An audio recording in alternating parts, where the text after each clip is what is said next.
हमारे भाई अबू आजमी साहब मंच पर विराजमान सभी प्रमुख अतिथि,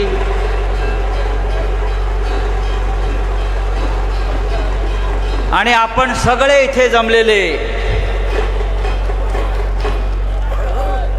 समजते ना मराठी?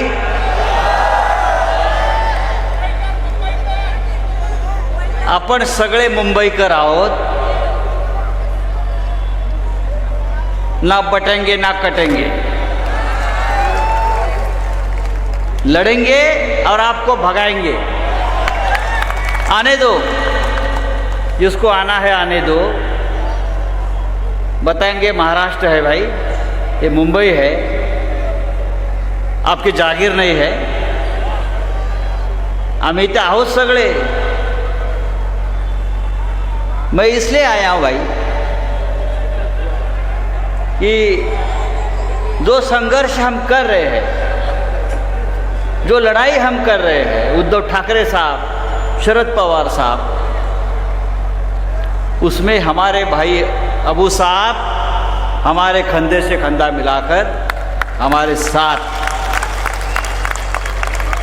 काम कर रहे हैं। तो ये मेरा कर्तव्य है, अबू साहब के साथ यहाँ खड़ा रहूं।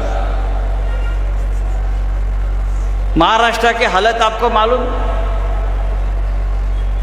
महाराष्ट्र अडानी को बेचने का पूरा बंदोबस्त हो गया है, लेकिन हम होने नहीं देंगे। ही मुंबई गौतम अडानीच्या, नरेंद्र मोदीच्या, अमित शहाच्या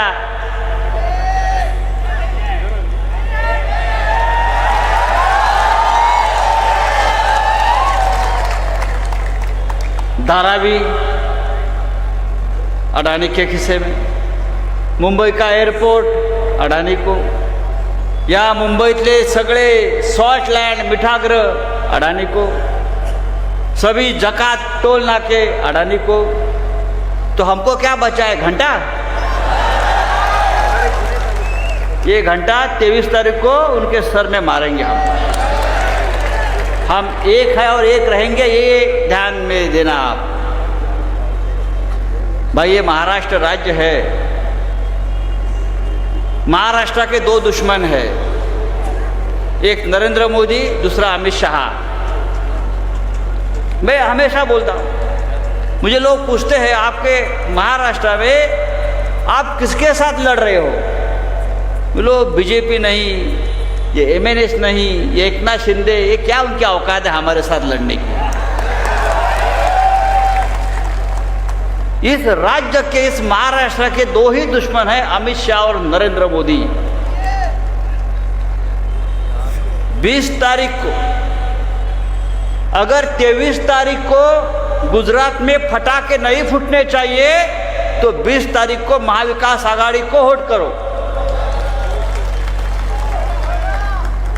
होना चाहिए। अगर महाराष्ट्र बचेगा, देखिए नरेंद्र मोदी का तो था ना, आपको बार 400 बार, आपको बार 400 बार। उत्तर प्रदेश और महाराष्ट्र, उत्तर प्रदेश और महाराष्ट्र, ये दो राज्यों ने ये 400 पार को बूच लगा दिया। मोदी का मेजॉरिटी, मोदी का बहुमत खत्म कर दिया महाराष्ट्र और उत्तर प्रदेश ने। उत्तर प्रदेश में अखिलेश भाई यादव, समाजवादी पार्टी, और महाराष्ट्र में महाविकास आघाड़ी, ये दोनों ने मिलकर मोदी को, अमित शाह को दिखाया आप हमको खरीद नहीं सकते। और देखिए मैं आपको बता रहा हूं, 23 तारीख को महाराष्ट्र में महाविकास आघाड़ी की सरकार आने दो, अगले 3 महीने में मोदी दिल्ली से जाएगा। सब लोग देख रहे हैं महाराष्ट्र में क्या हो रहा है, महाराष्ट्र में क्या होगा, इतना बड़ा राज्य है, क्या होगा। महाराष्ट्र नरेंद्र मोदी अमित शाह हार रहे हैं, और महाराष्ट्र हारने के बाद जो दो कुबड्या घेऊन बसलेत ना बैसाखी, चंद्रा बाबू एंड नीतीश कुमार वो देख रहे हैं क्या हो रहा है महाराष्ट्र में, तुरंत निकाल देंगे, मोदी आउट। मोदी का तो कार्यक्रम फिक्स है। अभी कल चुनाव प्रचार खत्म होगा, मोदी ब्राजील में जा रहा है। उनको क्या काम है? मोदी ब्राजील से इटली जा रहा है, इटली से ग्रीस जा रहा है। पूरा 20 दिन का पूरा टूर उनका रेडी है। जनता का पैसा, जनता का विमान, बस हमको भिखारी कंगाल जनता को बनाकर खुद मजा मार रहा है। ये महाराष्ट्र लूट रहा है, कहीं ये देश लूट रहा है, कहीं ये राज्य लूट रहा है। तो भाई मैं आपसे एक आह्वान करूंगा, यहां का जो हमारा क्षेत्र है शिवाजी नगर गोवंडी, जहां से हमारे अबू आदमी साहब चुनाव लड़ते हैं और जीतते हैं, इस बार भी आप हमारे इस दोस्त को भारी बहुमत से जिताइए। एक एक सीट इस महाराष्ट्र के लिए बहुत ही इंपॉर्टेंट है, बहुत ही महत्वपूर्ण है। मैं कहता हूं अबू आजमी एक ऐसी शख्सियत है जिसने हमेशा सेक्युलर धर्मनिरपेक्ष राजनीति की है। हमेशा हमारे साथ जब पार्लियामेंट में थे, फिर विधानसभा में आ गए, संघर्ष करके यहां तक पहुंचे हैं। हमारे जैसे है, हमको भी जेल में डाल दिया ईडी वालों ने, तो हम क्या डरते हैं क्या? हम डर गए? हम ना झुके ना बिके, हम वापस जेल से आ गए और वापस हमारी लड़ाई जारी है। और सरकार आने के बाद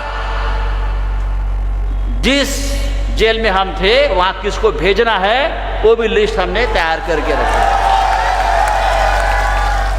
बस आपसे यही उम्मीद है, आपल्याकडून ही अपेक्षा आहे की शिवसेना असेल तिकडे शिवसेना, राष्ट्रवादी असेल तिथे राष्ट्रवादी तुतारी, जिथे हात आहे तिकडे हात, आणि जिथे समाजवादी पार्टीचं चिन्ह आहे साइकिल। अब साइकिल बहुत पॉपुलर हो रही है।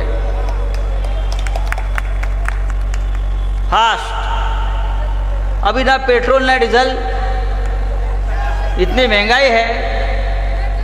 ये नरेंद्र मोदी अमित शाह 2 दिन से प्रचार से गायब है, आप देखो, क्योंकि राहुल गांधी की एंट्री हो गई है, प्रियंका गांधी की एंट्री हो गई, अमित शाह, नरेंद्र मोदी 2 दिन से गायब है। ये देवेंद्र फडणवीस, उनका दिमाग ठिकाने पर नहीं है। चुनाव महाराष्ट्र का है, चुनाव महाराष्ट्र का है। और कल मैं उनका भाषण सुन रहा था कि महाराष्ट्र में चुनाव जीतने के बाद हम पाकिस्तान में जाकर हमारा झंडा फहराएंगे। अरे तुम्हारा नागपुर का झंडा नीचे उतर रहा है इस चुनाव में, मैं उनको बोला। पाकिस्तान की बात छोड़ो, मणिपुर में जाकर पहला झंडा फहराइए आप। मणिपुर में, लद्दाख में जाइए जहां चीन घुस गया है, वो जमीन पर जाकर झंडा फहराइए। बड़ी बड़ी बातें करते हैं, हाँ, 56 इंच का सीने की बात करते हैं। आमच्या मराठीमध्ये एक म्हण आहे, शरीर वाघाचं आणि काळीज उंदराचं। वाघ जैसा दिखता है लेकिन दिल चूहे जैसा है उनका। उनके जैसे डरपोक लोग हमने देखे नहीं जिंदगी में। सामने आते हैं तो रास्ता बदल जाता, आंख से आंख नहीं मिला पाते। तेव्हा मित्रांनो, ज्या संख्येनं आपण जमलेला, मला आनंद आहे की आबूभाईंच्या पाठीशी आपण ठामपणे उभे राहा आणि महाविकास आघाडीचा उमेदवार म्हणून त्यांना प्रचंड मतानं महाराष्ट्राच्या विधानसभेत पाठवा आणि हे राज्य, महाराष्ट्र राज्य जे